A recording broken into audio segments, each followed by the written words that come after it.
So Gary, what I'm hearing you say is that you're coming alongside schools as a professional on the cutting edge of this industry, and you are actually providing a huge resource for our schools to do something so that they can be a part of something they can't do really by themselves, and that's going to end up giving us a much better prepared student, well informed, and probably is going to also lower the cost to the taxpayer.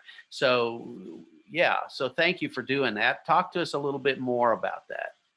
Yeah, Melvin, we're working with a local school system that desperately wants and needs what we have to offer.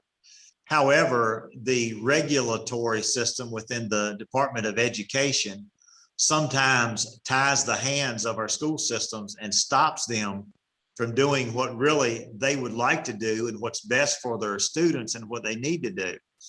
So one of the regulations in this particular scenario required the entity, which in this case would be Bill Smart, to have a instructor with a plumber's license, electrician's license, a teacher's certificate, and certification in instruction, and also a Class A contractor's license.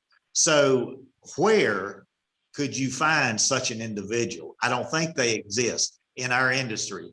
And, so that's one of the things that somewhat limit, and sometimes we can't get out of our own way. It puts so much limitations and restrictions on us as a society that we really can't do what's in the best interest of our students and adults interested in the construction industry. So that's just a small example of how we sometimes limit ourselves. Gary, thank you for bringing that up, because honestly, that is so common, where bureaucrats somewhere are setting standards that are unreasonable, unrealistic, not even attainable, and literally keep us from doing some of the basic things that need to be done in education.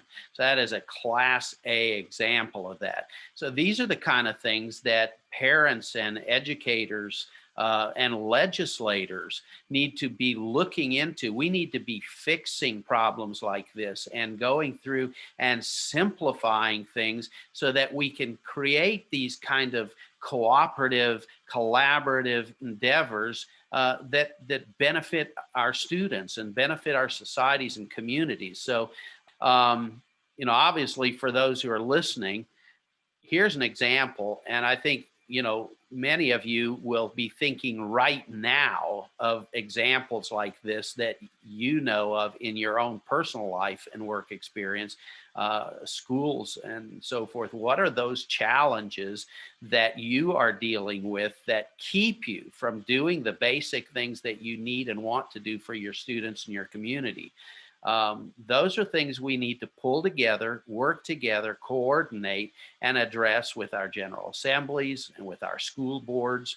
So these are just things that we need to identify and fix.